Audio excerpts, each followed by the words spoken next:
So Dale Allen Hoffman has been to this church. I think this is your 6th visit. And when Dale first contacted me several years ago, I did my due diligence by making a few phone calls to see if this guy was really okay. And I do that with every speaker who proposes to bring their presentation here. I called Dr. Michael Rice, one of Dale's mentors and teachers, and now colleague. I called John and Barbara Waterhouse in Asheville with the Church of Religious Science there. And then more importantly, I checked in with Spirit. And Dale proposed to bring us one of the topics that delights my heart the most, and that is the Aramaic study of what Jesus or Yeshua was really saying. And because, like you, I have felt through much of my life that we weren't getting the whole story.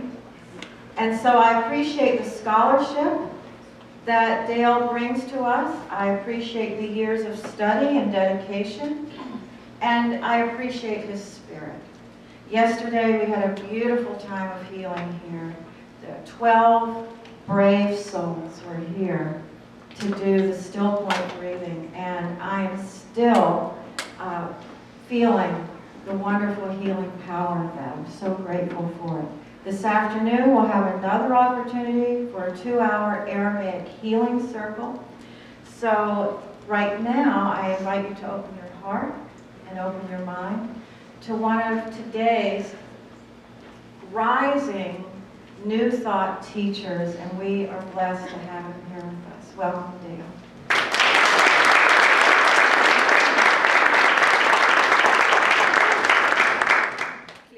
My clicker. I don't do so well with handhelds, but I'm going to do it. That's okay. I'm going to explain what happened, actually, with the sound. I was a sound guy for a lot of years, and is it Danielle? You're doing an awesome job. It's a trial by fire. This is her first day back here, and neither of those things that happened were her fault. I'm serious. I just want to let you know that. But that's not easy to, when you're in the middle of it like that, in the middle of the fire, which is kind of what I'm talking about today. I'm going to begin by having us be aware of your breath and close your eyes. When I say be aware of your breath, what I mean by that is rather than trying to force it into any specific pattern or rhythm, understand that it's pretty good taking care of itself. Take a step back in your awareness and be aware that your body is breathing.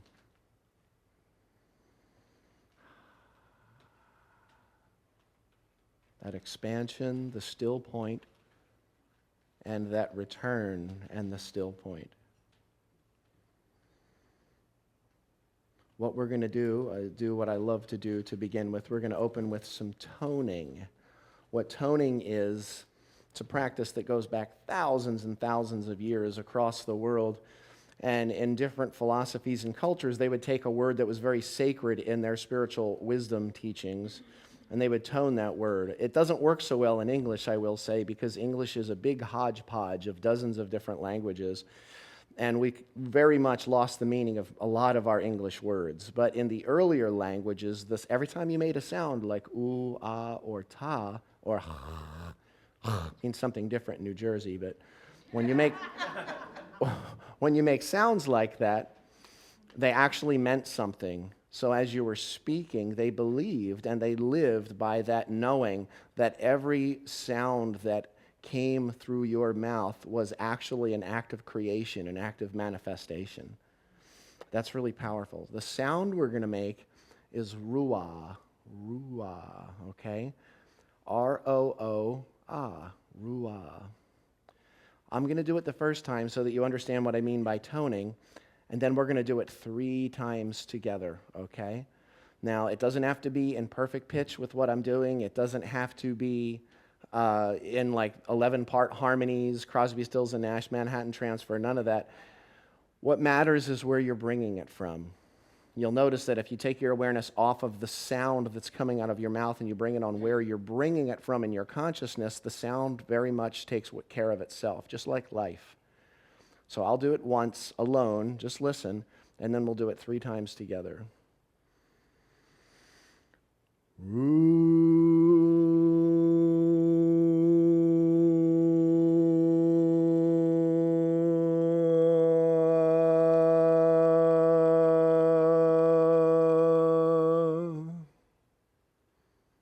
Let it be open, okay? 3 times.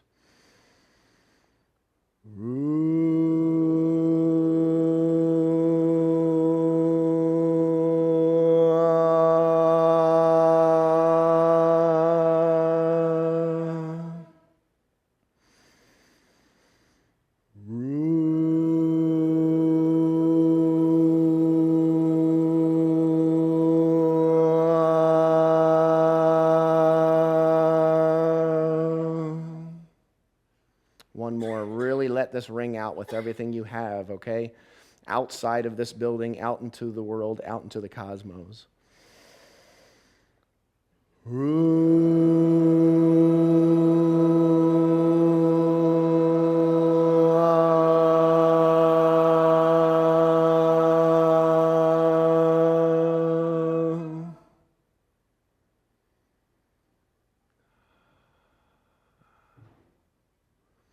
Tu vehun lamaskeni ibaruch de dilhon he malkuta dashmaya.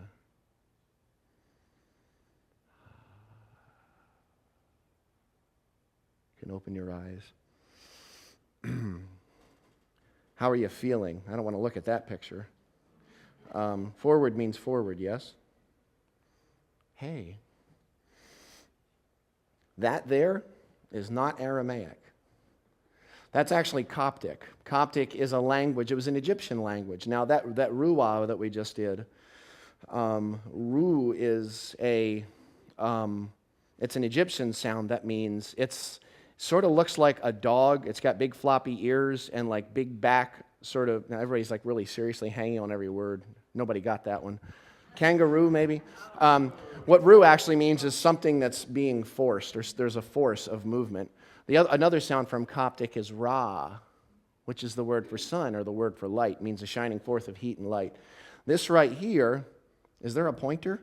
Is that what that is? Ooh. This right here is a copy of, I believe this one is the Coptic Gospel of Thomas. Gospel of Thomas is interesting. I want to give you a little quote here. This is one of the no-no Gnostic Gospels. This is one of the ones that, as an example, bless their hearts, the Roman Catholic Church said was a myth and didn't exist until the Nag Hammadi and the Dead Sea Scrolls popped up in the early part of the last century, and they're like, oh, okay, they do exist. Jesus said, if they say to you, where did you come from? Say to them, we came from the light, the place where the light came into being on its own accord and established itself and became manifest through their image. That word manifest is a Latin word. It means as obvious as the hand. It means obvious, okay? As an example, everybody's trying so hard to manifest, but you're always manifesting, but you're only manifesting that which is obvious in your awareness. Not what you want, but what you are. Manifest through their image. If they say to you, is it you? Say, we are its children. We are the elect of the living one. Elect. What elect means is actually single in being. Doesn't necessarily mean that we were chosen. That's what ruach looks like. We said ruah, which is closer to the Hebrew, which is ruach. In Aramaic, I love sort of the skewing of it. It looks kind of neat the way it's sort of artistic like that. Rucha. What rucha means is, it means an element, this is the linguistic translation. It means an elemental force that we can detect its effects with our senses, but we don't know where it comes from or where it's going to. It's a force. And what they often say is they are the eternal forces of Allah, which is the absolute only being.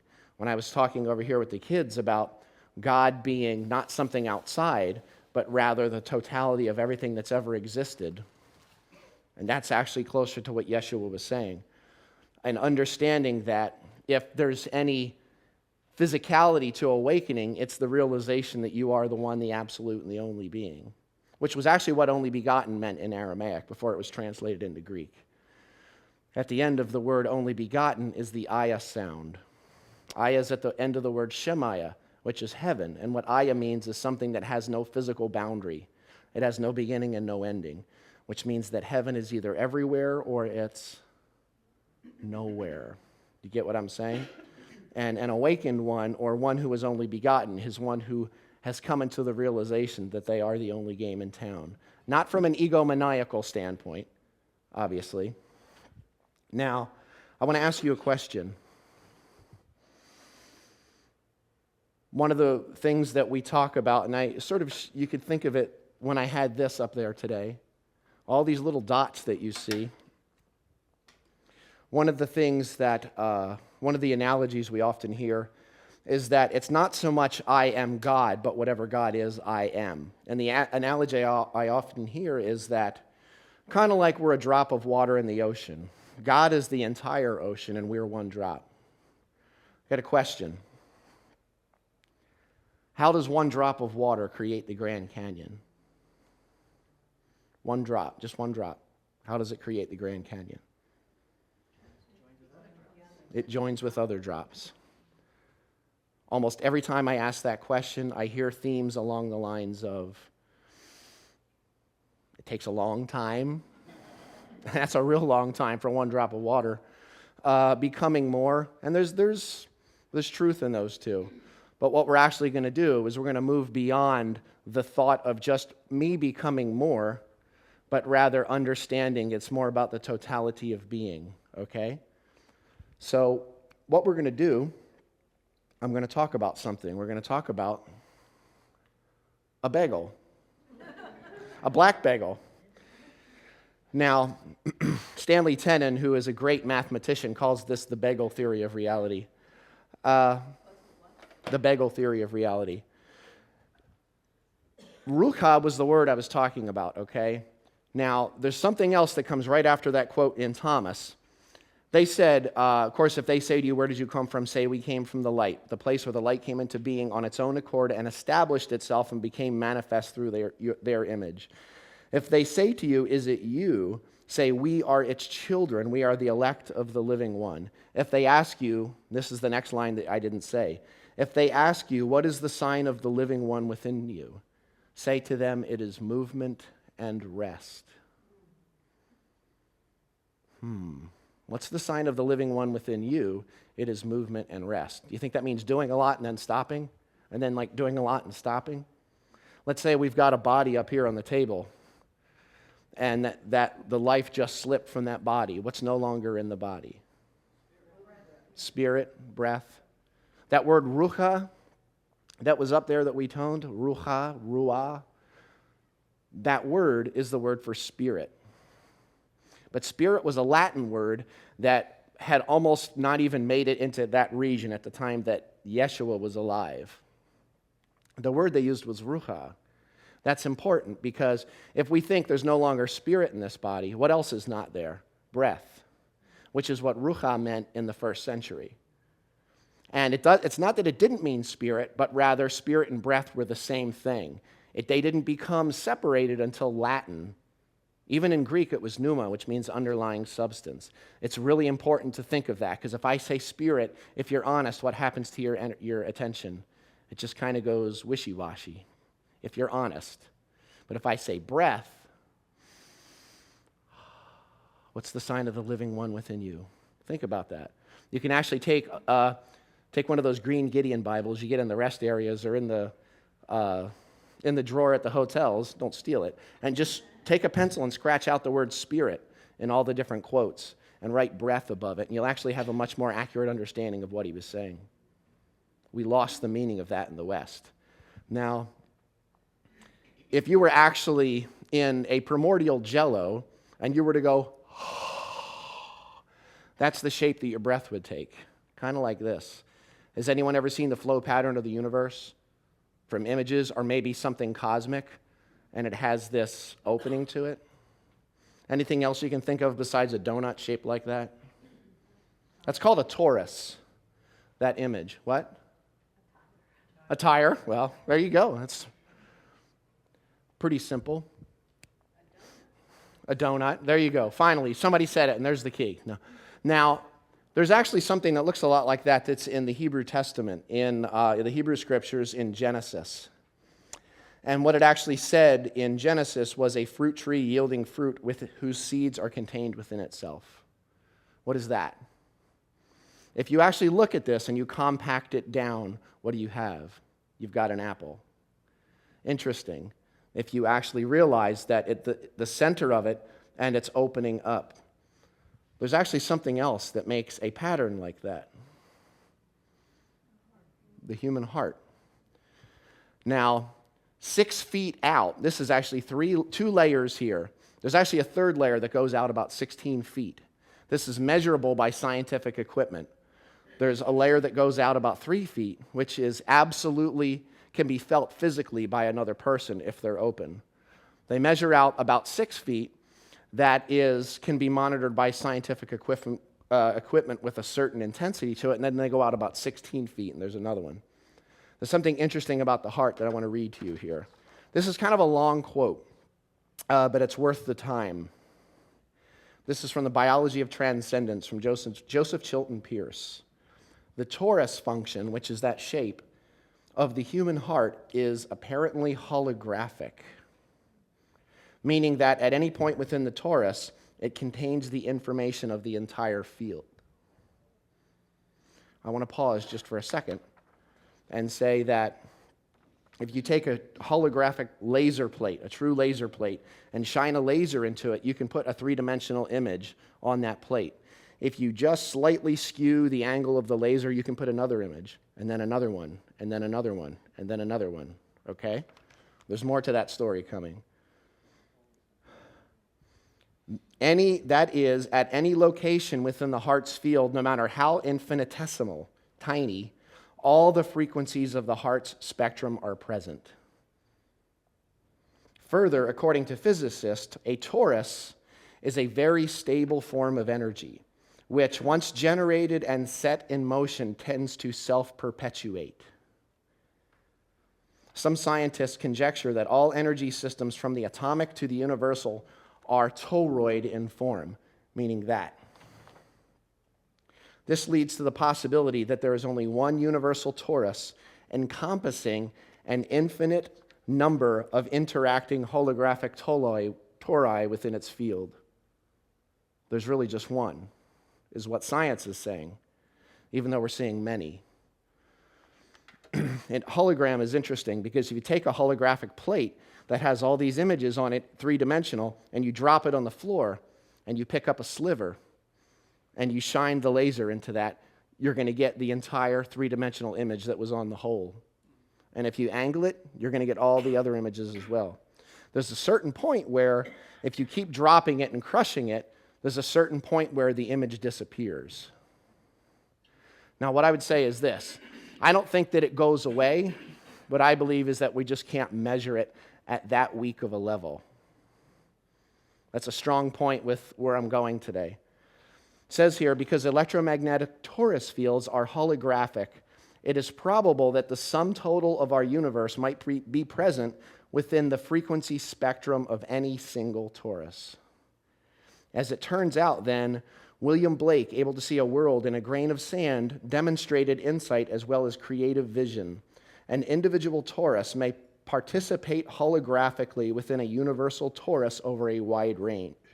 I don't know if I said this is a big one, but from the simple wave particle to the incredible complexities of our heart, brain, and body, all of which are electromagnetic in nature. That word rucha also means electromagnetism, and it means wind, and it means cosmic expansion or opening. Anything that goes like that. Can you think of anything else that does that? Lungs, heart. Heartbeat would be rucha. One implication of this is that each of us centered within our heart torus is as much the center of the universe as any other creature or point with equal access to all that exists. And Everybody remember that sound that happened during the children's service? Where did it come from?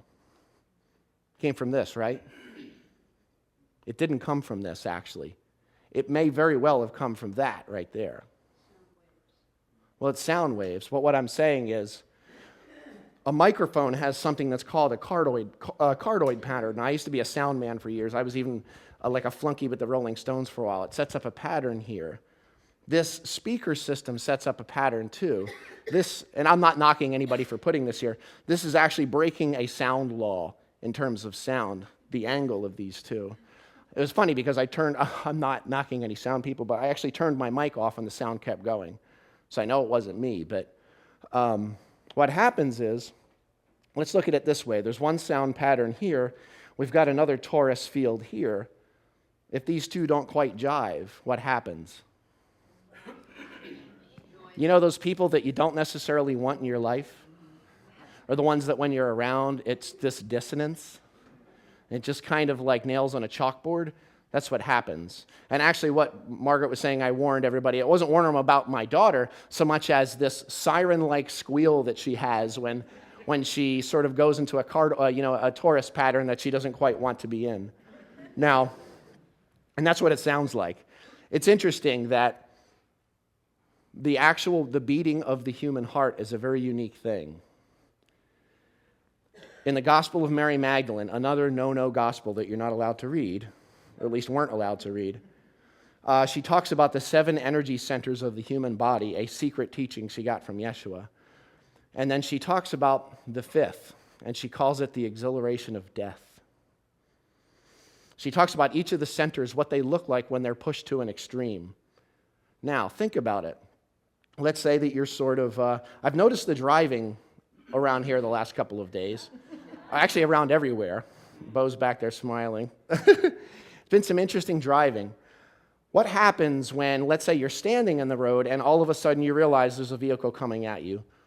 What starts? Anytime you're facing death, the heart. I want to tell you something unique about the heart. A heart cell is an interesting thing, and I'm actually going to, is there any one that I can find? I can use this one. No feedback. Because I need 2 hands. Well, it's not going to fit, is it? All right, well. Can somebody hold it? Yes. Sure. Interesting thing about a heart cell is that, let's go over here so everybody can see better. Thank you. Right? Yeah. Heart cell is an interesting thing. It's got a beat to it. It's got a rhythm, and I can bug out to it. Sorry. It's got a beat to it, and it looks like that. It's a torus that leaves. We've got another heart cell that when it gets within a certain proximity of this one, all of a sudden they coordinate. They coordinate in a way that science absolutely cannot understand because it's in a 4th dimension that they can't measure. Now think about that. I was talking about these 2 torus fields over here that weren't quite working out together. But what happens when they do work out together? You create places like this, okay? Most places I go to wouldn't say the one way for one drop of water to create the Grand Canyon is to join with others. What they would usually tell me is all those things on, it takes a lot of time, becoming more, and yeah, there's truth in that. But the one thing we're missing right now is that the energy that you send out, regardless of what you're saying with your words, regardless of the energy of what you're saying out with your words, whatever is obvious to you is what gets sent out. And when you've got 2 cells next to each other, those 2 cells are going to do one of 2 things. They're either going to synchronize or they're going to rub up against each other, okay? The world is an interesting thing because something interesting happened with, and this is something Greg Braden talks about, my friend Mike up in New Jersey actually used to oversee or bring back information of something called the GOES satellite system. And they monitor the electromagnetic activity of the Earth in several different positions. There was a certain point several years ago where scientists noticed that there was this dramatic spike that they had never seen before in the material, in the data. There was a couple of really dramatic spikes. So what they did was they laid those spikes down over top of what's called a time map. so that they could pinpoint when they happened. Now, these spikes were spikes in the electromagnetic force of the earth, which is what? It's one big heart. It's a Taurus field, or it's a bagel, depending on how you look at it. Or it's an apple. It's all the same thing. Or it's cosmic expansion, or it's one big breath. You see what I'm saying? It's all one force. And they had these two spikes, and they lay it down. When did they fall? Those spikes occurred. The first one happened as the television stations around the world began transmitting the video of the first World Trade Center in flames on September 11th. The second spike happened when one of those buildings dropped to the ground, and it affected the entire electromagnetic field of the earth. Now, that happened from tragedy, yes? It happened from two you could say, many Taurus fields rubbing up against each other. Some people probably in the world going, yay, it finally happened. They did it to the Americans. And also ones going, it happened. It finally happened to us. I want you to think about that, okay? Now, back to that question, how can one drop of water create the Grand Canyon? One drop of water creates the Grand Canyon by coming together with all the other drops. There was an interesting effect after September 11th, especially in New York. We were there just a few weeks later. Actually, my daughter, Lucinda, who's now 14, was just a little baby at the time. Or was it Mikey? We had Mikey with us, yeah. And it was an interesting thing, because I lived in New York for a while, and this was basically the way people were. But something was different when we went there after September 11th. People were looking in our eyes. They were making eye contact. The very thing that we're trying to keep from happening, which is the entire system falling apart, is the very thing that we need to step into in order for us to go to the level that we're all saying we want to go to. And that only happens when we all come together. Not everybody wants to come together. A lot of people want to be set apart. They want to be God's chosen ones. That's fine. But according to science, when enough of us come together in that positive light energy, acknowledging that we are the one, it will ultimately overpower anything that is unlike it. Anything. Because what happens is, eventually it's all going to start, and it's synchronizing. How do I know that? Because of this. I know that because of this. Because of not only this church, but I know it because we've all come together and we are understanding that we are one light. How many people, and this is not a knock to Christian churches per se, how many people feel better here than you do in a regular fundamentalist church?